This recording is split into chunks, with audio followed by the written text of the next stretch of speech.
Hi ವಿದ್ಯಾ ಕೊಡೋ YouTube ಚಾನಲ್ಗೆ ಸ್ವಾಗತ ಸುಸ್ವಾಗತ. ಎಲ್ಲರೂ ಹೇಗಿದ್ದಾರೆ? ಎಲ್ಲರೂ ಚೆನ್ನಾಗಿದ್ದಾರೆ ಅಂತ ಭಾವಿಸ್ತೀನಿ. ಇವತ್ತಿನ ಬ್ಲಾಗ್ನ ಶುರು ಮಾಡ್ತಿದ್ದೀನಿ.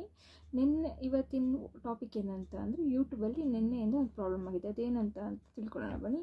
ಯೂಟ್ಯೂಬಲ್ಲಿ ನಿನ್ನೆಯಿಂದನೂ ಒಂದು ಇಶ್ಯೂ ಆಗಿದೆ. ಯೂಟ್ಯೂಬಲ್ಲಿ ಏನಂತ ಬರ್ತಾ ಇದೆ ಅಂದರೆ, ಕೆಲವೊಂದು ಯೂಟ್ಯೂಬರ್ಸ್ಗೆ we are experiencing issues with the system for the real time data.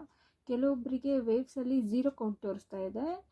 Videos ಹಾಕಿದ್ರು ಅದರಲ್ಲಿ ಝೀರೋ ಕೌಂಟ್ ಅಂತ ತೋರಿಸ್ತಾ ಇದೆ. ಅದ್ರ performance reports of video performance we are working on there issues. YouTuber ಏನು ಹೇಳ್ತಾ ಇದ್ದಾರೆ ಅಂತ ಅಂದರೆ, ಅದ್ರ ಮೇಲೆ ನಾವು ವರ್ಕ್ ಮಾಡ್ತಾ ಇದ್ದೀವಿ, ಅದನ್ನ ಪ್ರಾಬ್ಲಮ್ನ ರೀಸಾಲ್ವ್ನ ಆದಷ್ಟು ಬೇಗ ಮಾಡ್ತೀವಿ ಅಂತ ಹೇಳಿದ್ದಾರೆ. ಯೂಟ್ಯೂಬಲ್ಲಿ ಕೆಲವೊಂದು ಯೂಟ್ಯೂಬರ್ಸು ಅಯ್ಯೋ ಏನಾಗ್ಬಿಡ್ತು, ಪ್ರಾಬ್ಲಮ್ ಆಗ್ಬಿಡ್ತಲ್ಲ, ನನಗೇನಕ್ಕೆ ಈ ಥರ ಮೆಸೇಜ್ ಬಂದಿದೆ, ಯೂಟ್ಯೂಬಿಗೆ ಏನಾದರೂ ಪ್ರಾಬ್ಲಮ್ ಆಗುತ್ತಾ ನಂದು ಅಂತ ಥಿಂಕ್ ಮಾಡೋವಂಥ ಅವಶ್ಯಕತೆ ಏನೂ ಇಲ್ಲ.